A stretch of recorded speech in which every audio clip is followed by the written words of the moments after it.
Okay, ഇതിങ്ങനെ വിട്ടാൻ പറ്റില്ല. അറിയണം, എല്ലാരും അറിയണം, നാട് മൊത്തം അറിയണം. നാറണം, നാട് നീളെ നാറണം. ആ വിളിക്കടാ, എല്ലാം വീഡിയോയും വിളിക്ക്. ഹലോ, ആ കാക്കക്കോയിൽ മീഡിയ അല്ലേ? അതെ, നാളെ പാലാറ്റിങ്കര മെമ്പർ ബന്ധു നിയമനം. ആ അതെ, ഇങ്ങനെ ഇവർ ഓരോന്നൊക്കെ ചെയ്ത് കഴിഞ്ഞാൽ പാവപ്പെട്ടവരൊക്കെ എന്ത് ചെയ്യും? അതുകൊണ്ട് അന്വേഷിക്കണം, നാറ്റിക്കണം. ആ ബാക്കിയുള്ളവരൊക്കെ ഞാൻ അറിയിച്ചോണ്ട്. Okay, thank U.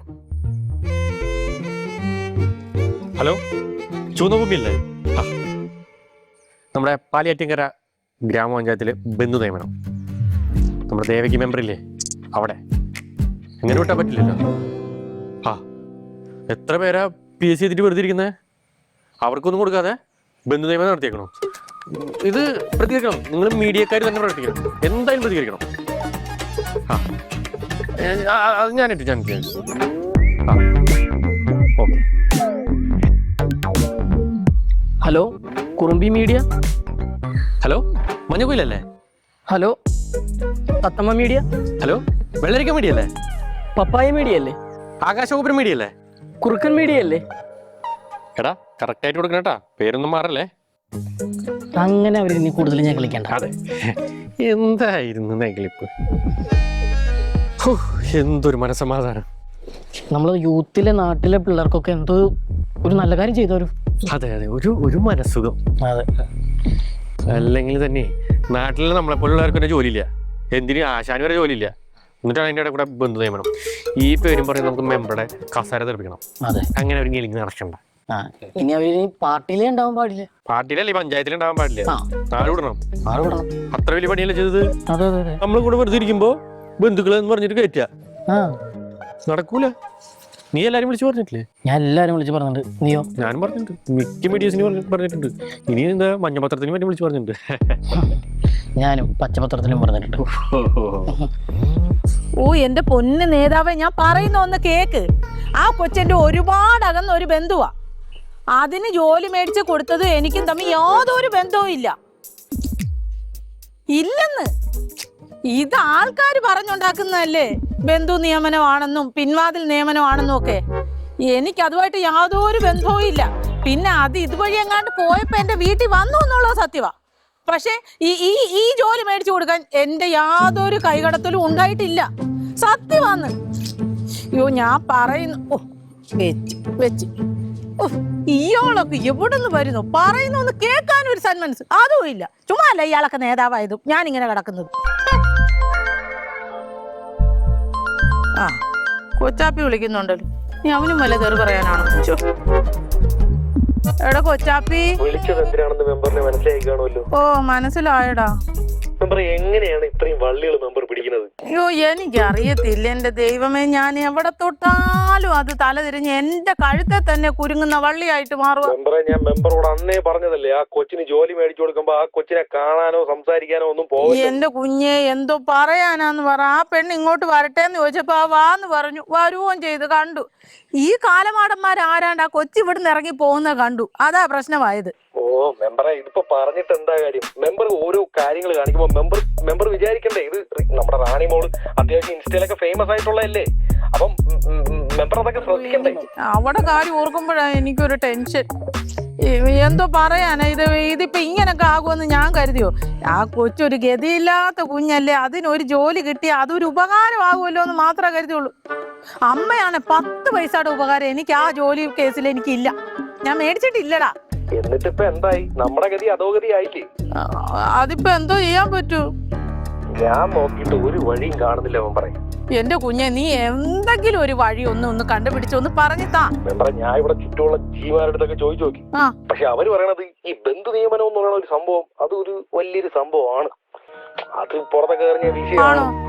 ഇനിയിപ്പൊ എന്നാ അയ്യോടാ? ഞാൻ ഒന്ന് നോക്കട്ടെ മെമ്പറെ. ഞാനിപ്പോ ഡൽഹിയിലാണുള്ളത്. ഇവിടെ ജീമാനടുത്തൊക്കെ ഒന്ന് സംസാരിച്ചിട്ട് നോക്കാം. എന്തേലും നോക്കിയിട്ട് എന്തെങ്കിലും ഒരു മാർഗം പറഞ്ഞതാ, ഞാൻ അത് കണക്ക് അങ്ങ് ചെയ്തോളാം. ഇനി എന്തേലും ചെയ്യുവാണെങ്കിൽ നിന്നോട് ചോദിച്ചിട്ടേ ചെയ്യത്തുള്ളൂ. അത്രേ ഉള്ളൂ. അല്ലെങ്കിൽ പിന്നെ ഇത് കണക്കുള്ള വള്ളി കേസ് ആകും അതൊക്കെ. ശരിയടാ, നീ എന്നാ വരുന്നേ? ഞാൻ അങ്ങോട്ട് വരാം. മെമ്പർ ഇങ്ങനെ ഓരോന്ന് ഉണ്ടാക്കി വെച്ചോണ്ടിരിക്കുവല്ലേ. ഓ നീ ഇപ്പൊ എന്നെ ഒന്ന് സഹായിക്കാൻ ഇവിടെ നിൽക്കാതെ ഈ എഴുന്നള്ളി അവിടെ പോയി നിൽക്കുവല്ലേ? ഒന്ന് വേഗം വന്നൂടെ ഇങ്ങോട്ട്. ഞാൻ വരാം. ഓ ശരി മെമ്പറെ. ഓ എന്നാ വാ അങ്ങോട്ട്. ഓ ഒരു കഷ്ടകാലം വരുമ്പോ ആരും ഇല്ലല്ലോ ഒന്ന് സഹായിക്കാനായിട്ട്. എല്ലാരും 4 വഴിക്ക് പോകും.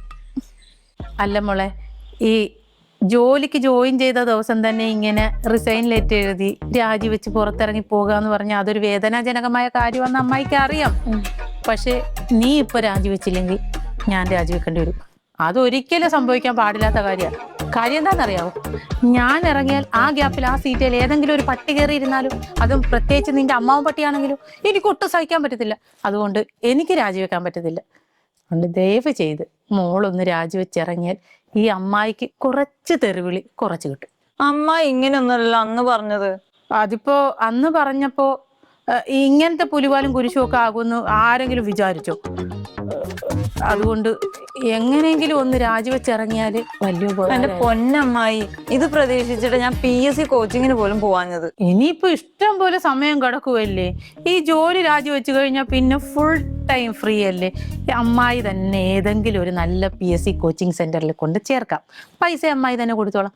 മോള് കൊത്തിയിരുന്ന് പഠിച്ചോ. അങ്ങനെ ആവുമ്പോൾ സ്വന്തം കാലിൽ നിൽക്കാൻ ഒരു ജോലി നേടാൻ പറ്റും. നല്ല റാങ്ക് ലിസ്റ്റ് കയറി എടുത്താൽ മതി. അതാകുമ്പോൾ ഇതുപോലെ ഈ അളിഞ്ഞ ആരുടെയെങ്കിലും കെയർ ഓഫിൽ കിട്ടുന്ന ഒരു ജോലി മേടിച്ചിട്ട് നമ്മളിങ്ങനെ ടെൻഷൻ പിടിച്ച് ജോലി ചെയ്യുന്ന ആ ഒരു അവസ്ഥ അങ്ങ് മാറി കിട്ടും. റാങ്ക് ലിസ്റ്റ് കയറി ഒരു ജോലി കിട്ടിയാൽ എന്തുവാ, പിന്നെ പെൻഷൻ കാലം വരെ സുഖമായിട്ട് ജോലി ചെയ്യാൻ ആരും പേടിക്കണ്ടല്ലോ. അതുകൊണ്ട് ഒന്നും വിചാരിക്കാതെ മോള് ധൈര്യമായിട്ട് പോയി PSC പരീക്ഷ എഴുത്. അതിന് വേണ്ടിയിട്ട് അച്ഛനൊക്കെ അറിയാമല്ലോ. ആ രാജിയുടെ കാര്യങ്ങൾ പോയി ഒന്ന് വേഗം എഴുതി കൊടുക്കുവാണെങ്കിൽ. എന്നാലും അമ്മ ഈ നേരത്തെ എന്നോട് ഇങ്ങനെ. എനിക്ക് വേറെ ഒരു മാർഗവും ഇല്ലാത്തതുകൊണ്ടാണ് മോളെ. അല്ലെങ്കിൽ ഞാനിങ്ങനെ പറയുമോ? എൻ്റെ കൂട്ടത്തിൽ നിന്ന് ഒരാളെ രക്ഷപ്പെടുന്നതായിരുന്നു എനിക്ക് ഏറ്റവും വലിയൊരു സന്തോഷം. പക്ഷെ എന്തോ ചെയ്യാനാ, ആൾക്കാർ ഇതൊക്കെ അറിഞ്ഞു പോയ സ്ഥിതിക്ക് ഇനിയിപ്പോൾ ഇതിങ്ങനെ രാജിവെക്കാതെ പിടിച്ചു നിൽക്കാൻ എനിക്ക് ബുദ്ധിമുട്ടാണ്. അതുകൊണ്ട് മോൾ എത്രയും പെട്ടെന്ന് രാജി എഴുതി കൊടുത്താൽ അത്രയും ഒരു ആശ്വാസമല്ലേ. വേഗം ചെല്ലി. ശരി.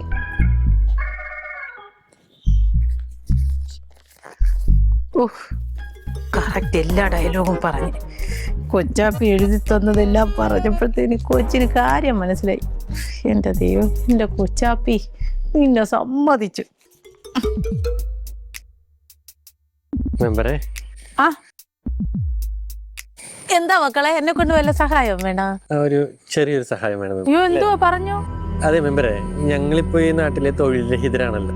അതെനിക്കൊന്നു പോലെ എല്ലാവർക്കും അറിയാം. തോറ്റ കാര്യമൊക്കെ മെമ്പർക്ക് അറിയാലോ. അല്ലെ പിന്നെ ഞാനിവിടെ ജയിച്ചു നിൽക്കുവോ? അപ്പൊ ഞങ്ങൾക്ക് ചെറിയതായിട്ട് മെമ്പർ വിചാരിച്ച മന്ത്രിയുടെ PO മറ്റോ ആയിട്ട് ഒരു ജോലി തരപ്പെടുത്തി തരുവാണെങ്കിൽ വളരെ ഉപകാരമായിരുന്നു. എടാ മക്കളെ, എന്നെ കൊണ്ട് മന്ത്രിയുടെ PA ഒന്നും ആക്കി തരാൻ പറ്റത്തില്ല. ഞാൻ മന്ത്രിയെ കണ്ടിട്ട് പോലും ഇല്ല ഇതുവരെ. പക്ഷെ അങ്ങനെയല്ലല്ലോ പറയുന്നേ. പിന്നെ അങ്ങനെ പറയുന്ന മെമ്പർ ബന്ധു നിയമനം നടത്തിയെന്നാണല്ലോ കേട്ടത്.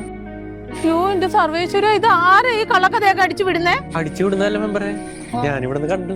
എന്ത് കണ്ടു? മെമ്പറുടെ ഒരു ബന്ധു ഈ വീട്ടിൽ നിന്ന് ഇങ്ങനെ ഇറങ്ങി പോകുന്നത് കണ്ടു. അവളുടെ കയ്യിൽ ഒരു പത്രം ഉണ്ടായിരുന്നു. അതുകൊണ്ട് അത് മെമ്പർ നിയമിച്ചതാണെന്ന് മനസ്സിലായി. നോണ, ശുദ്ധ നോണയാ. അവൾ എന്റെ ബന്ധുവാന്നുള്ളത് ശരിയാ. ആ ബന്ധുക്കൾക്ക് എന്റെ വീട്ടിൽ വരാൻ പാടില്ലെന്നൊന്നും ഇല്ലല്ലോ. പക്ഷെ അവിടുന്ന് പത്രിക വാങ്ങിച്ചു കൊണ്ടുപോകാൻ പാടില്ല. പിന്നെ അങ്ങനെ ഒരു ആരോപണം വന്നത് അറിഞ്ഞപ്പോ തന്നെ അവള് രാജിവെച്ച് പോവുകയും ചെയ്തു. പിന്നെ മെമ്പറുടെ കയ്യിൽ ചെളിയുണ്ടോ കുറച്ചുള്ളൂ? ഇല്ലല്ലോ, ഉരുണ്ടത് മതി. ഓ ആക്കിയതാണല്ലേ മെമ്പറെ. നിന്റെ ഉദ്ദേശം ഇത് മൊത്തം അറിഞ്ഞു, മീഡിയ മൊത്തം അറിഞ്ഞു. അതിന് നാട്ടുകാർക്ക് അറിയാം. നാട്ടുകാർക്ക് അറിയാമെങ്കിൽ എനിക്ക് പുല്ല. എന്താ മെമ്പർക്ക് ഇനി അധികകാലം മെമ്പറായിട്ട് വിലസാൻ പറ്റത്തില്ല. അത് നിങ്ങളല്ലല്ലോ തീരുമാനിക്കുന്നത്. ഇപ്പൊ തൽക്കാലം ഞങ്ങളാണ് തീരുമാനിക്കുന്നത്. അല്ലടാ UK. നീയൊക്കെ ഒരു കാര്യം മനസ്സിലാക്കിയോ? ഇതല്ല, ഇതിനേക്കാൾ അപ്പുറം അഴിമതി കാണിച്ചിട്ട് തന്നെയാണ് ഞാൻ ഇവിടെ ഇപ്പോഴും മെമ്പറായിട്ട് ഇരിക്കുന്നത്. നീയൊക്കെ അന്ന് കണ്ടുപിടിച്ചില്ലല്ലോ, ഇനിയോട്ട് കണ്ടുപിടിക്കാൻ പോകുന്നില്ല. കണ്ടുപിടിച്ച് കഴിഞ്ഞു മെമ്പറെ. എന്ത്? ഒരു പുല്ലും ചെയ്യത്തില്ല. ഞങ്ങൾ ഇത് കണ്ടുപിടിച്ചിട്ടുണ്ടേൽ മെമ്പറുടെ കസേര തെറിപ്പിച്ചിരിക്കും. എന്നാ അതൊന്ന് കാണണമല്ലോ.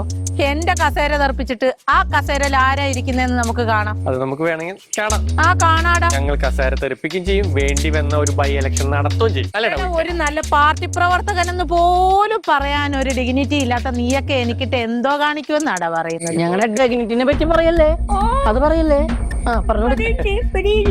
ഈ തോൽക്കാൻ നേരത്തുള്ള ഈ ആത്മവിശ്വാസം ഉണ്ടല്ലോ, അത് എപ്പോഴും കാണണം മെമ്പർ. ഞാൻ ജയിച്ച് ഇവിടെ മെമ്പറായിട്ട് കയറിയിട്ടുണ്ടെങ്കിൽ ഈ 5 വർഷം ഭരിച്ചിട്ട് തന്നെ ഞാൻ ഇവിടുന്ന് ഇറങ്ങത്തുള്ളൂ. നീയൊക്കെ ചെയ്യാവുന്ന ചെയ്യടാ. ഇറങ്ങി പോടാ എന്റെ മുറ്റത്ത്. കാണാം മെമ്പറെ. ആ കാണാടാ. കാണാം. ആ കാണാം. ഓ അവരൊക്കെ ഉമ്മാക്കി കാണിച്ച് പേടിപ്പിക്കാൻ വന്നിരിക്കുന്നു. അതും എന്നെ.